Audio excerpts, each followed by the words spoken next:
Excellent. Hello, everyone, and welcome. We have a wonderful program for you tonight. My name is Betty Cruz, and I'm the President and CEO of the World Affairs Council of Pittsburgh. Before we get into the program, we wanted to ground us all here today together and acknowledge the acts of hate against the Asian American and Pacific Islander community across the U.S. While this is not the focus of today's conversation on a resilient U.S.-Japan Alliance in 2021 and beyond, it is very much present in our thoughts. And because we know that in the end, when we talk about diplomatic alliances and resilient communities, we're talking about people. And how we care for one another matters. And the experiences of our AAPI community, whether hailing from China, Bhutan, Korea, Japan, or any other country, matters. This is why our mission at the World Affairs Council of Pittsburgh is to convene and connect people around global issues to build an inclusive, competitive, and thriving Pittsburgh. Our vision is to realize a globally minded and globally connected world that is equitable and just for all. Now it is my honor to turn it over to our partner on today's program, Peter Kelly, who's the president of the National Association of Japan American Societies, to kick us off. Peter, take it away. Thank you very much, Betty. I'm Peter Kelly from the National Association of Japan American Societies. Good evening, everyone in Pittsburgh, and good morning to everyone in Japan.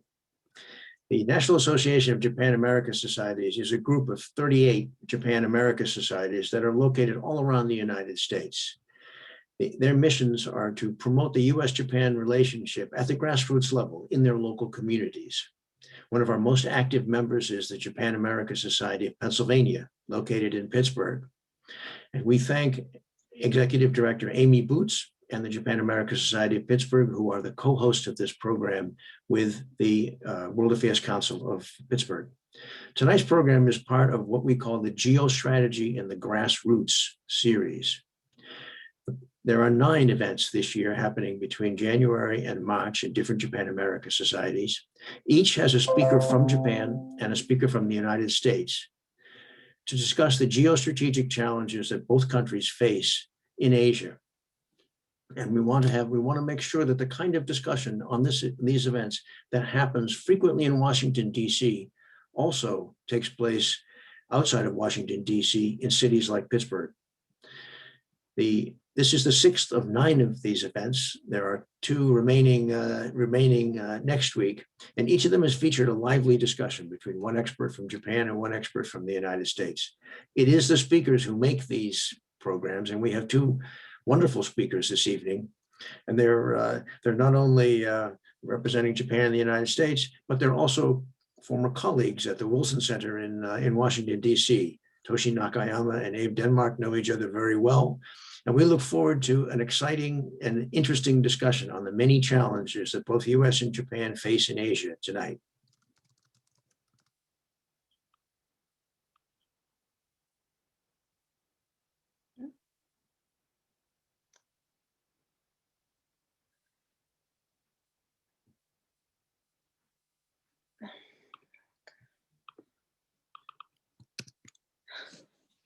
Darren, if you can take it away with the program. Thank you so much.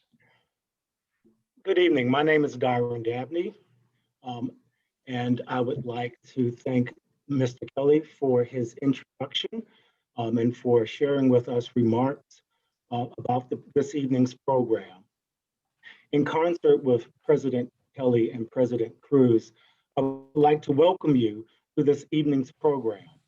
I deeply appreciate being invited to moderate this timely conversation on the theme, the Resilient U.S.-Japan Alliance in 2021 and beyond. I would like to thank Ms. Olivia Daigle, Program Coordinator of the World Affairs Council of Pittsburgh, for reaching out to me during the development of this program some months ago. As we pause to reflect on the human cost and suffering of the 3/11 disaster in Japan, still very much holding deep physical and emotional trauma for many.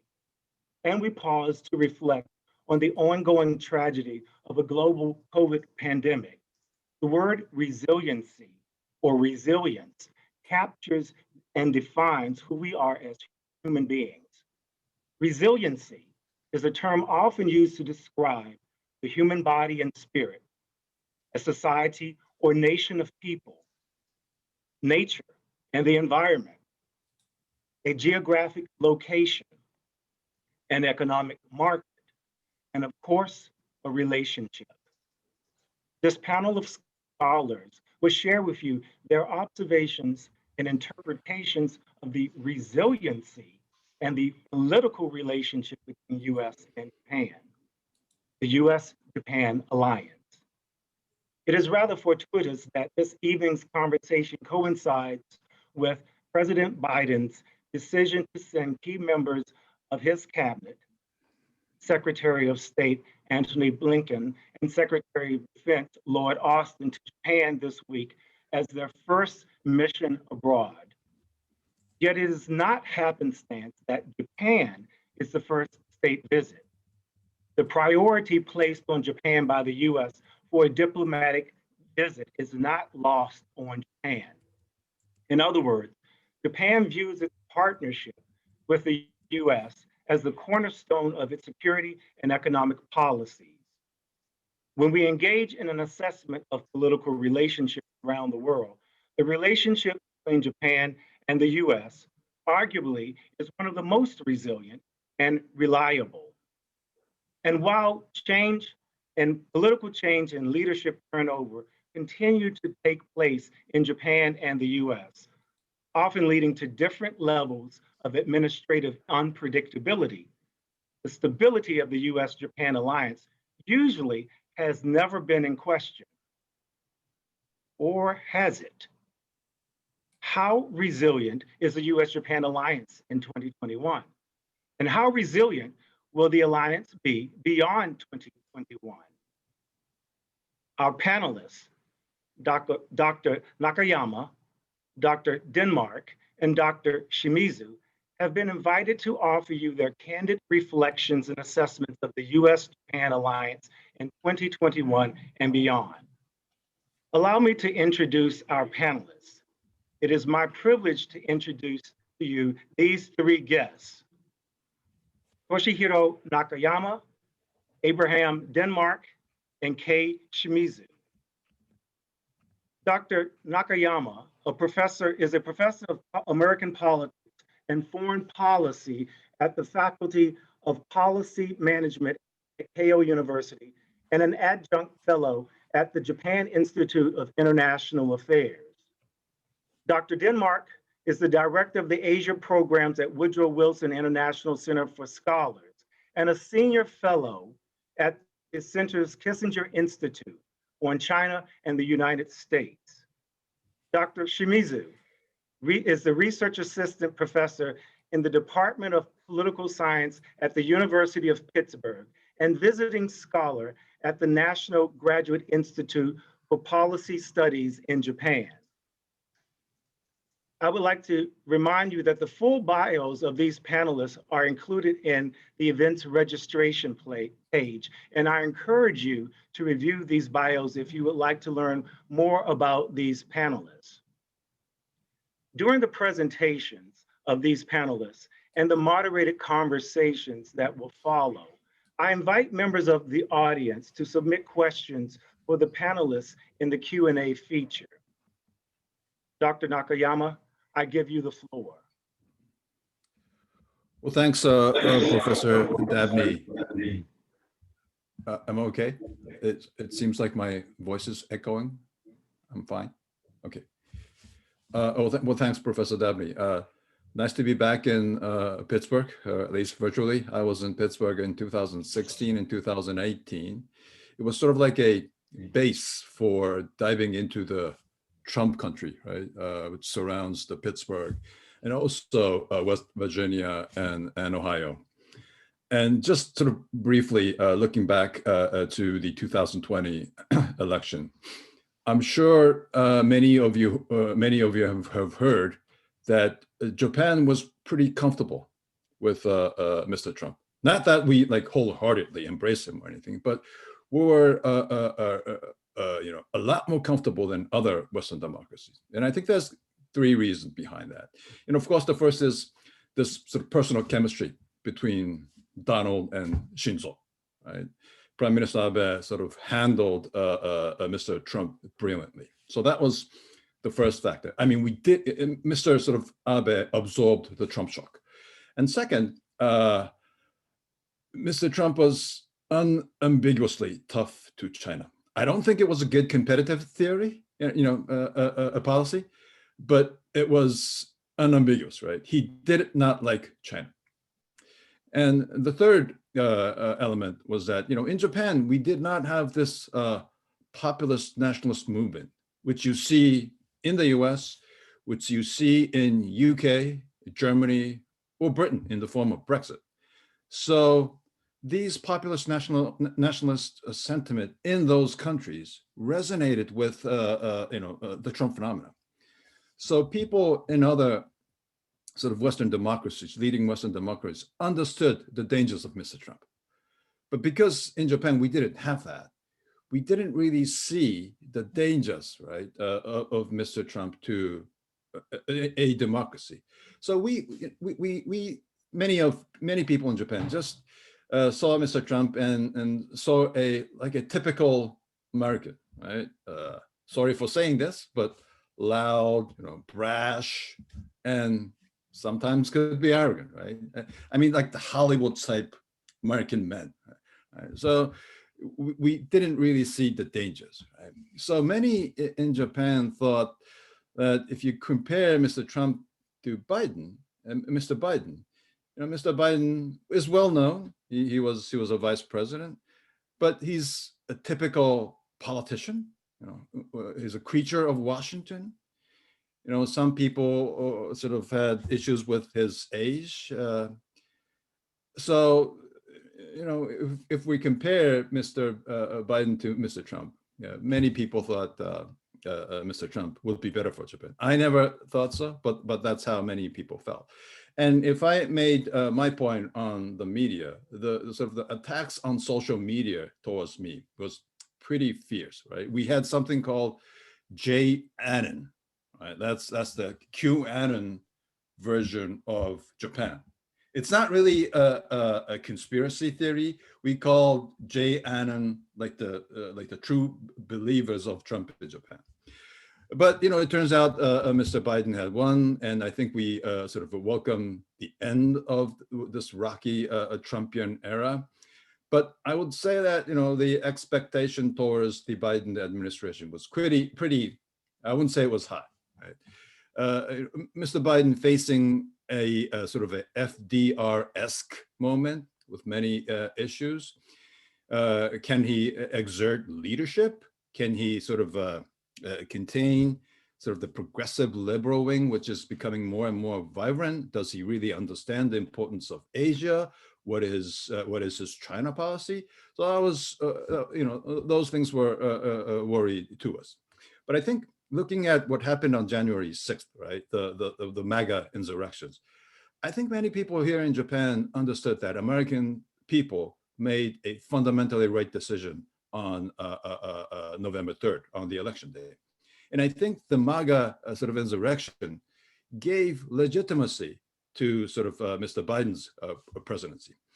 And, Japan was most successful in dealing with Mr. Trump. I think there's no doubt about it, at least among the Western democracies. But, shifting our attitude, I think we went into the Biden shift. And I think we're going to do that, without any issues. And some people may criticize us for, Japan for not having any principles, right? We should have stood against Mr. Trump. Maybe some people would say that. But if you think about the situation that Japan is facing in our region with, yes, North Korea is an issue, but more than that, it's the sort of the rise of China, which is, we're not sure which way they're going. We see, their hegemonic ambitions, and the fact that we cannot sort of cope with that rise alone, no matter who the president is, right? And we cannot participate in the process of choosing of course, your president. So no matter who the president is, I think the prime mission of a Japanese prime minister and the Japanese government is to somehow manage the relation with the US, no matter who the president is. So just think back, U.S.-Japan relations in the 21st century, where you had Bush, and then Mr. Obama, and then Mr. Trump, right? We had good relations with all the presidency. During Bush, we had Koizumi Bush, right? Buddies. Obama and Abe, there wasn't this personal chemistry, but I think the relations was pretty good.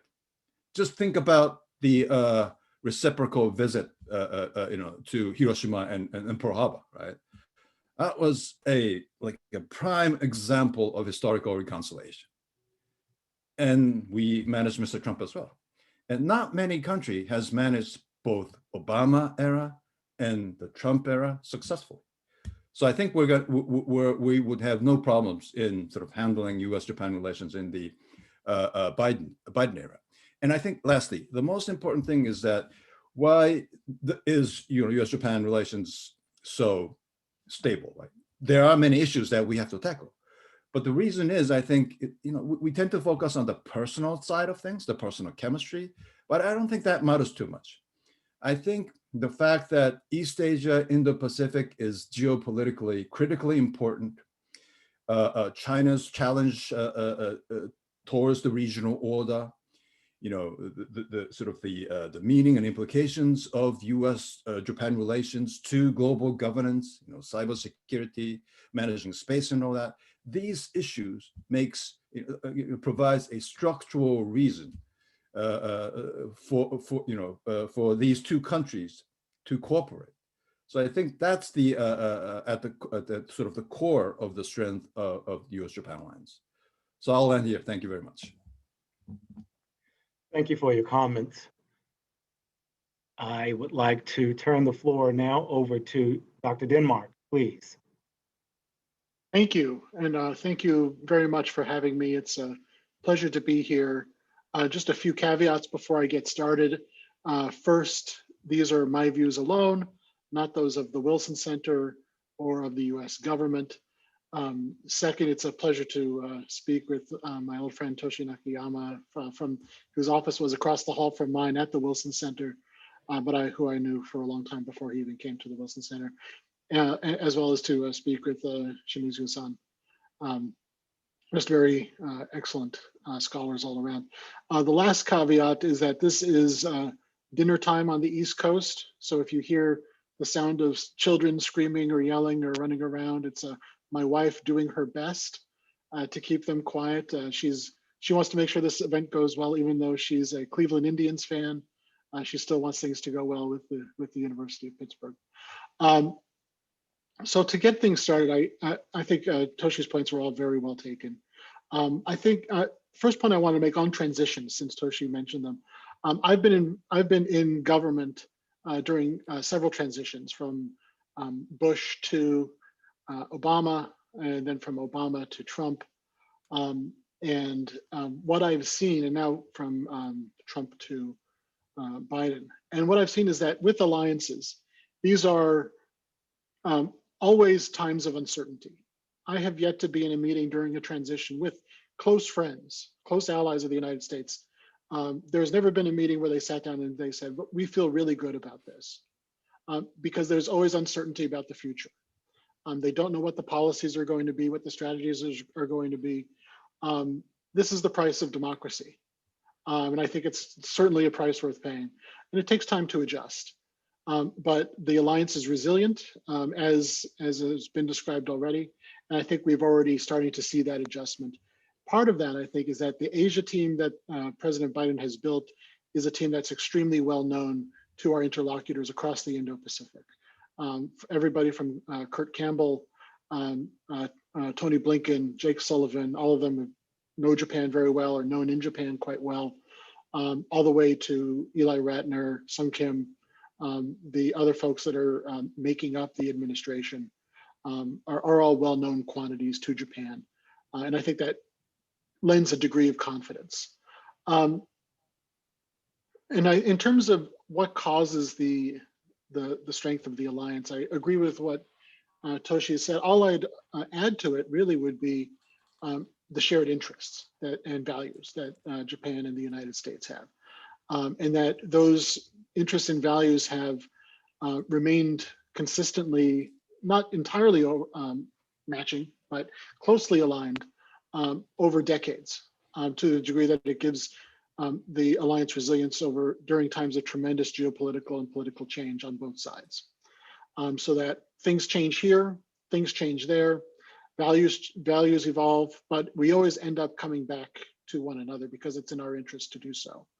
And so I wanted to highlight, I think, the main issues that the alliance is going to be dealing with in the coming years, and maybe a few challenges that we're going to be facing. Obviously, the most important issue that we're going to be facing as allies is China. We've already seen some significant progress made in the Quad. The first ever summit of Quad leaders was held last week, which they announced significant cooperation on providing vaccines in South and Southeast Asia, in which each country is playing a unique role. I think that's extremely important. I think the Quad is shaping up to be an interesting and important element of the Asian geopolitical architecture, and is an important aspect of how the United States and Japan are going to work with other countries to advance our national interests, especially in the non-military spheres. I also expect that we're going to be seeing more defense cooperation between the two sides, in terms of closer ties between the U.S. military and the Japanese Self-Defense Force. There's been a lot of proposals about what that's going to look like in terms of combined and joint command and control, other sorts of capabilities being developed jointly by both sides, but also potentially a review of U.S. military posture, which is ongoing in the Pentagon, has been announced as being under review, and will have significant implications for the alliance.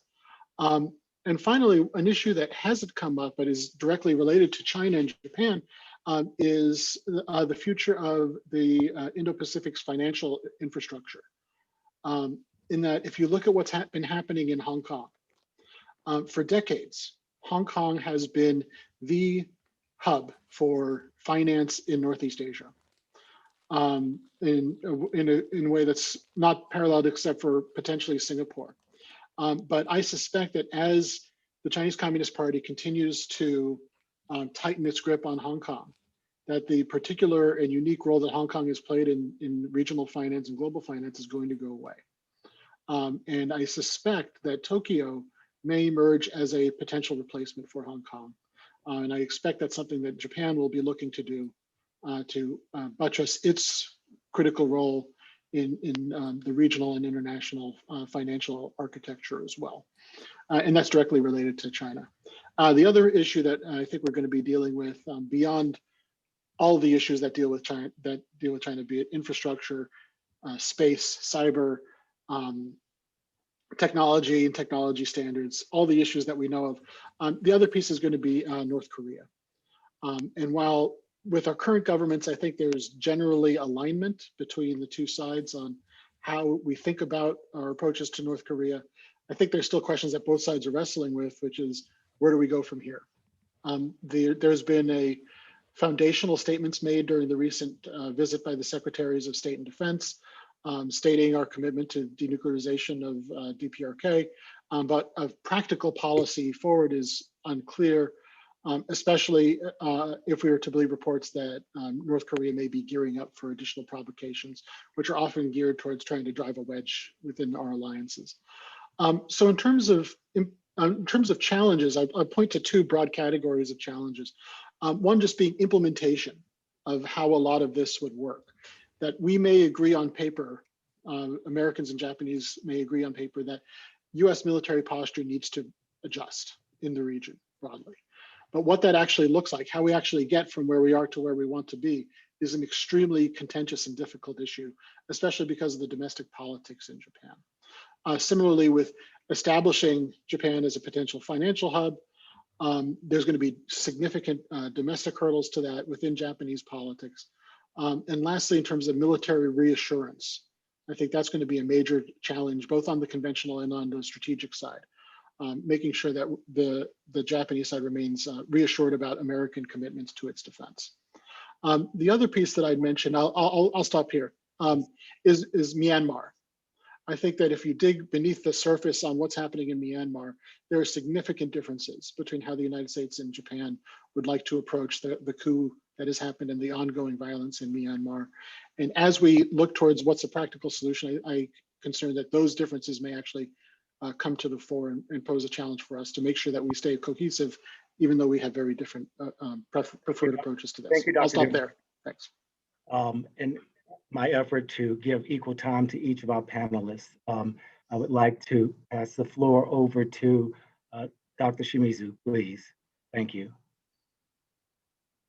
Thank you, Darren. And it's my pleasure to be here and joining some very esteemed colleagues, some of whom I haven't seen for quite some time, not just because of the pandemic, but just simply, I think maybe it's been almost 10 years since I've seen in the Tohoku region with our dear friend who has recently passed, Ezra Vogel. What I agree wholeheartedly with what the two previous speakers have said, and what I think I should add to the conversation instead of repeating what's already been said is a more domestic and perhaps a more economic perspective that I can bring to this conversation. And in the interest of time, I wanted to make my remarks about two different perspectives, one very short term, and then one a longer term perspective about economic development within the context of the U.S.-Japan Alliance. In the short term, both the U.S. and Japan, of course, have new leaders, but those are two leaders with very different timelines in my perspective. In Japan, Prime Minister Suga faces an election in the fall, one he chose to postpone until after the Tokyo Olympics, and we'll see if this was a wise choice or not. But currently, his biggest challenge in the short term is to simultaneously manage the pandemic and the Olympics to maintain political support for his administration.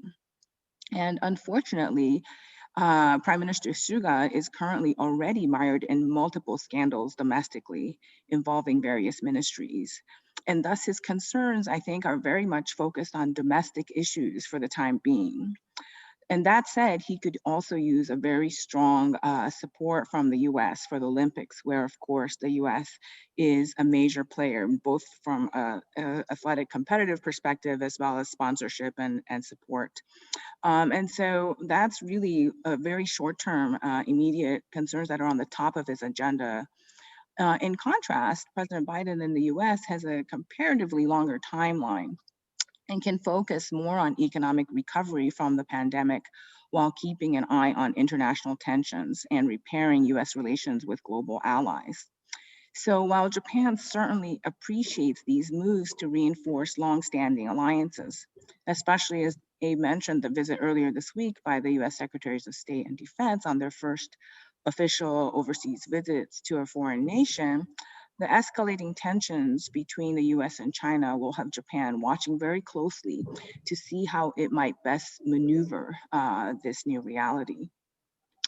From a longer term perspective, I think the economic concerns are much more complicated, especially because Japan is more reliant on trade, travel, and economic transactions with and from China than the US. And this imbalance in terms of each economy's reliance on China has to really be taken into consideration when the US and Japan try to cooperate on this in this dimension. So while in the US, we are seeing a clear pivot away from the greater engagement with China, which will incorporate China into the US-led world system approach, there's not yet a clear understanding of what the next steps should be, and consequently great confusion in Japan and among its neighbors as to how best to approach and promote their economic relationships with the US and also with China. So while security concerns are certainly important, this new relationship is especially complicated in economic terms, I think, in light of the digital age in which we now firmly reside. So the background of this is, as Abe also mentioned, the technological change and development now occur at ever faster speeds, and the globalization of technology over the last several decades, especially technological businesses over the last several decades, especially since the turn of the century, will make it difficult for any country, China included, to disengage from its global ties. For Japan, I think the specific challenge is twofold. Juggling the move away from a manufacturing-oriented industrial structure to a service-oriented industrial structure in almost every field, including finance and also one of its key industries, automobiles, while also figuring out a new economic relationship with both the US and China, all within the context of rapidly changing demographic conditions of aging and depopulation on the domestic front.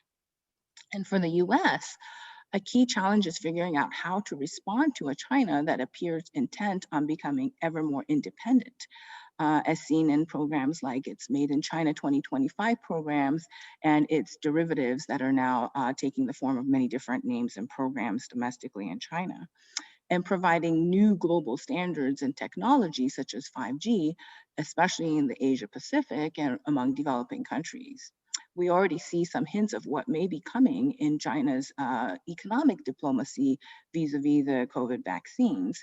And I think that especially in this economic realm where changes are both rapid and also immediate, that this is an area where the US and Japan really need to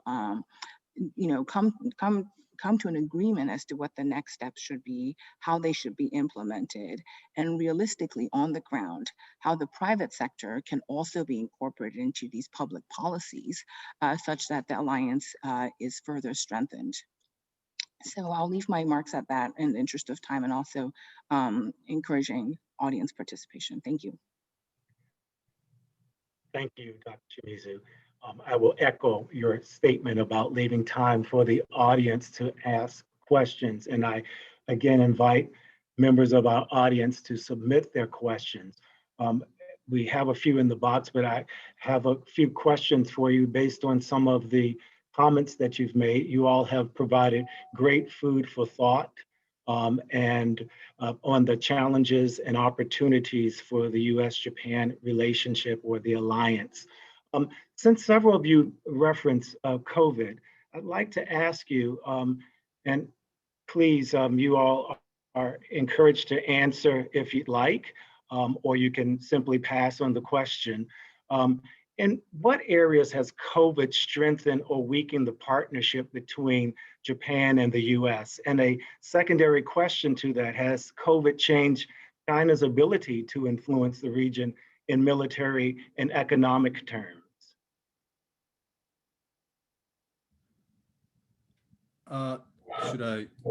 Can I jump in first? Please. I don't really see an area where COVID actually strengthened U.S.-Japan relations, but it was a huge surprise for us in Japan, the way U.S. handled the situation, right? We understand that U.S. is a chaotic democracy. This is a compliment. Right? Democracy is chaotic, but the way the U.S. handled coronavirus was just chaotic to a certain degree, right? So I think that had an effect on how people see U.S. So, but that's on the negative side, right?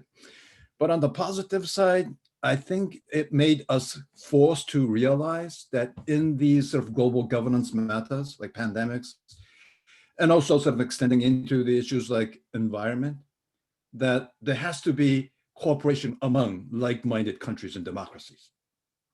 So sort of the term like supply chain security, right? In terms of medical equipments and all that. I think that we were forced to realize the importance of that. So we would be building up upon the things that we've sort of started in trying to sort of deal with the coronavirus. So that could be a positive thing for the future. Thank you. Any other? If I could, yeah, just to Two things to add. Um, I think first we've seen most countries seeing the initial response by the United States to the pandemic as chaotic and highly problematic and disconcerting, and I think reasonably so. But also we're seeing that now the United States is roaring in with a vengeance in terms of with tremendous capacity that really can't be matched. And so as we've seen, as Toshi mentioned, now we're seeing that the COVID vaccine represents an opportunity for the United States to drive cooperation, especially within the Quad, but I expect we're going to see more of that in other mechanisms as well. When it comes to China, I think that the COVID pandemic has in many ways awakened parts of the world to the dangers of tying themselves too closely to the Chinese. But we've also seen China act much more assertively in areas where it feels especially vulnerable, along its border with India, in Hong Kong, in Xinjiang, in Tibet, around Taiwan. And we've seen this throughout China's history that as China starts to lose confidence about its domestic politics, it has a tendency to act out in areas of dispute with its neighbors. We saw that especially in 1962 when it came to with India and the border clash there. So we've seen China flexing its muscles while at the same time trying to use this various forms of diplomacy, mass diplomacy, vaccine diplomacy, to tighten its relations with the region. But I think the world is aware now of the challenges that China presents, and it represents an opportunity for the United States to build mechanisms of cooperation with its allies and partners around the world. I just wanted to add a couple of comments to that. I agree with both of Dr. Nakayama and Abe on these comments, but at the same time, I think that we cannot underestimate the example that China has set for much of the world, especially developing countries, as to how it could use its economic and especially its technological capabilities, relatively new technological capabilities, to control the pandemic, especially on the domestic front. Unfortunately, the way media works right now, especially on social media and global media, the numbers we see throughout this past year of the pandemic is about number of deaths and number of COVID contractions.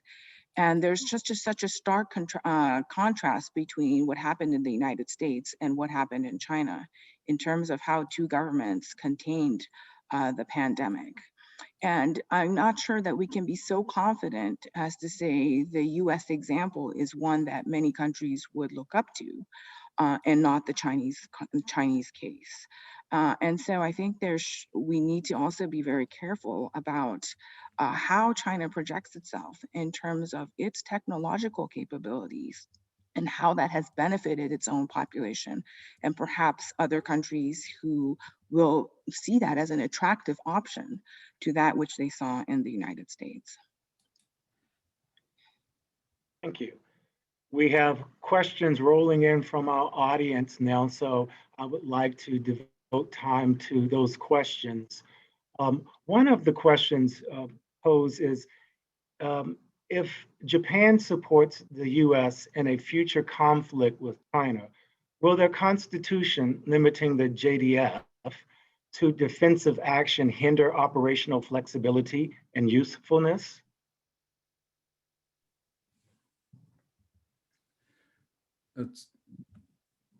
Should I? Please. Well, constitutional reform is an important issue that we have to tackle. There's no consensus on this issue, but many people think that it's at least time to think about revising the Constitution. And that's a huge change because in the post-war Japan, Japan is a very, a-religious society, but I would say this Constitution and Article 9 was something close to a sacred text. And we can't even talk about reforming it. But now we can. And that's largely because of the geopolitical situation surrounding Japan. So constitutional reform is an issue. But when we're talking about what roles Japan can play right now, I mean, we shouldn't be attaching the issues with the constitutional reform because it's, we can't really figure out the schedule. So I think we should stick within the present constraint.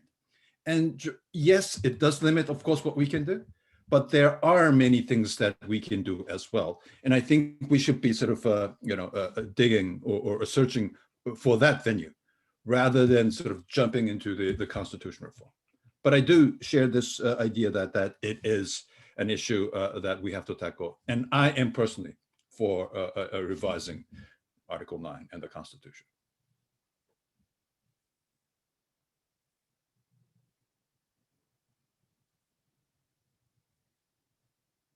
Dr. Denmark, you had mentioned in your comment a reference to Myanmar. I'd like to pick up on that via question. What has Japan's response to the Myanmar coup been? And do you have any expectations or recommendations about whether that will change? Yeah, well, Japan has, I think, been very forthright in their condemnation of the coup and their preferences for democracy. Yet at the same time, I think there's a sense among many in Japan to engage with the military directly to try to find a way through this issue. Whereas I think from an American perspective, the instinct is to not engage the military and rather try to coerce them into reversing their approach, reversing the changes that they've made.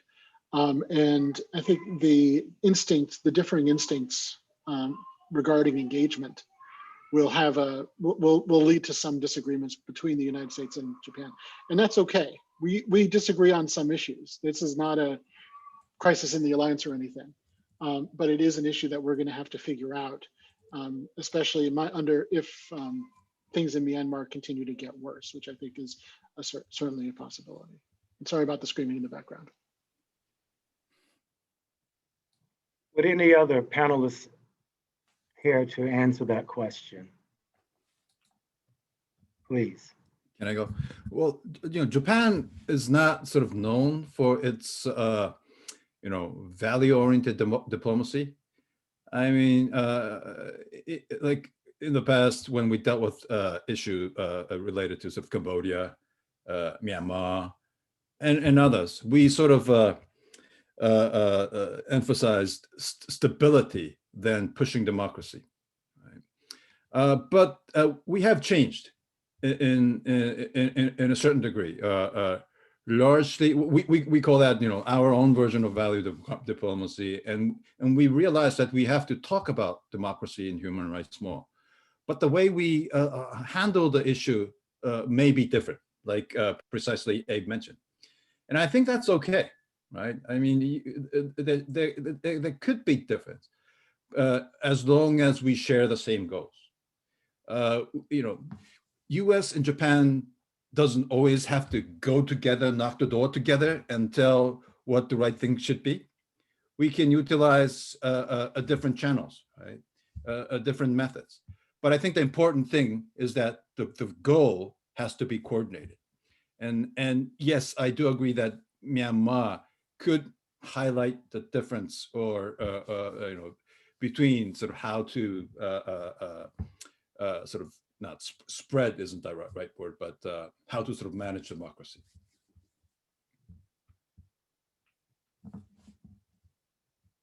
Thank you.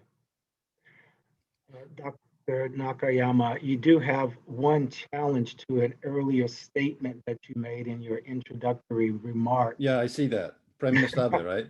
Yeah. Yeah. No, that's pretty simple. Yes. Okay, please go ahead. Yeah. I'll announce the question or ask the question for the audience in the record.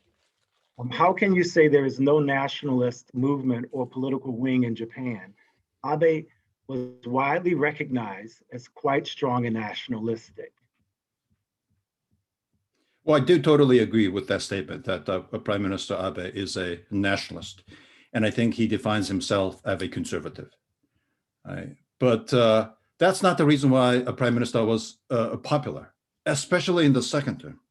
In the first term, he sort of played around with his sort of what I call his, the identity agenda, right? But in the second term, he did not play around with that.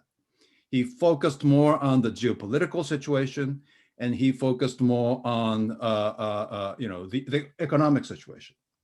So that's the reason why he was popular. So yes, I do think Prime Minister Abe is a nationalist, and he is a conservative. But as a prime minister of Japan, he sort of contained that element within him. And that is precisely the reason why he was successful. So I don't deny the fact that we have a conservative nationalist movement, but it's not a huge wing. It's rather on the fringe, on the margins.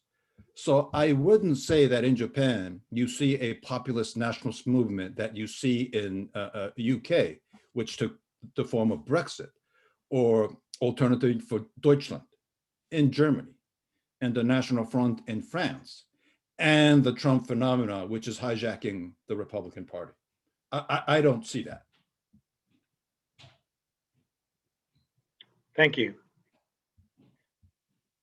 I'm going to shift the attention slightly here in light of the fact that we have a major international event approaching, being sponsored by Japan, the Olympics.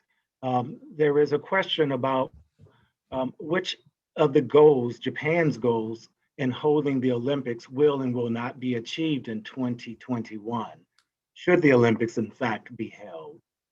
All fingers remain crossed on that.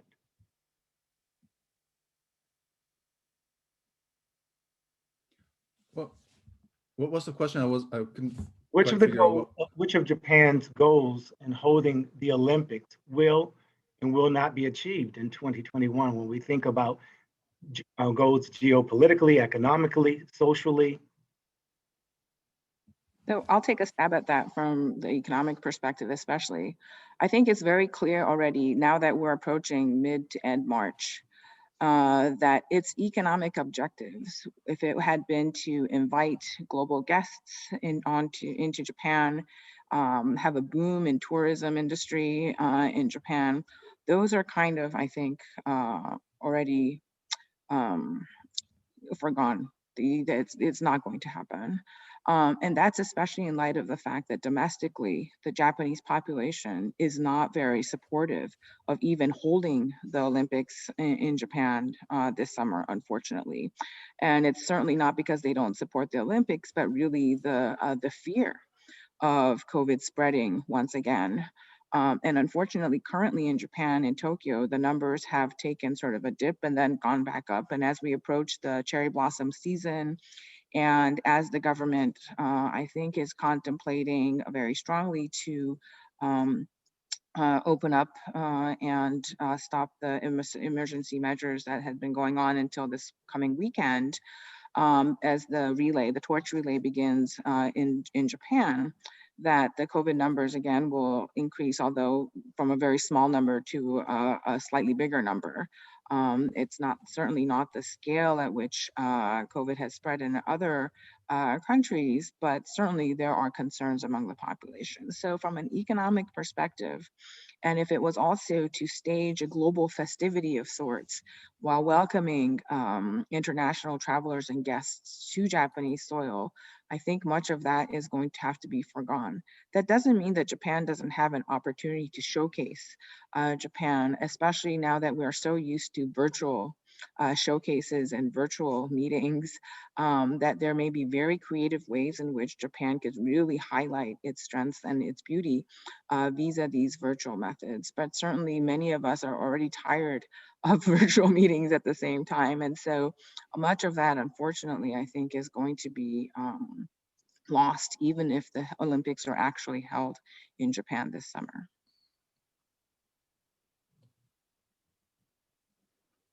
Any other responses to that question? I think Prime Minister Suga is quite intent on holding the Olympics. The Japanese public is not totally on board. We're still mixed. I think the U.S. decisions would be critical. Olympics without US team. China would definitely participate, right? Because of the Beijing Winter Olympics in 2022. So Tokyo Olympics without US participation, China being there, would I would say would almost be like a disaster in terms of the medals as well, right?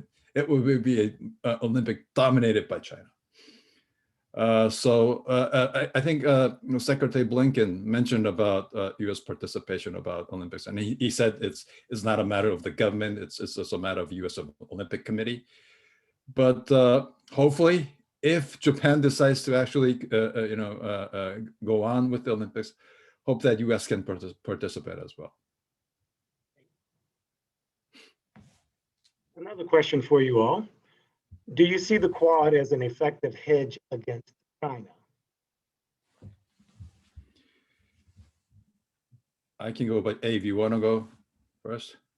Sure. Well, I wouldn't say hedge. I would say balance, just to keep things accurate. I think that it could be already with cooperation between the region's four key democracies on spreading COVID vaccines, talk about cooperation on technology, a lot of other issues potentially to come.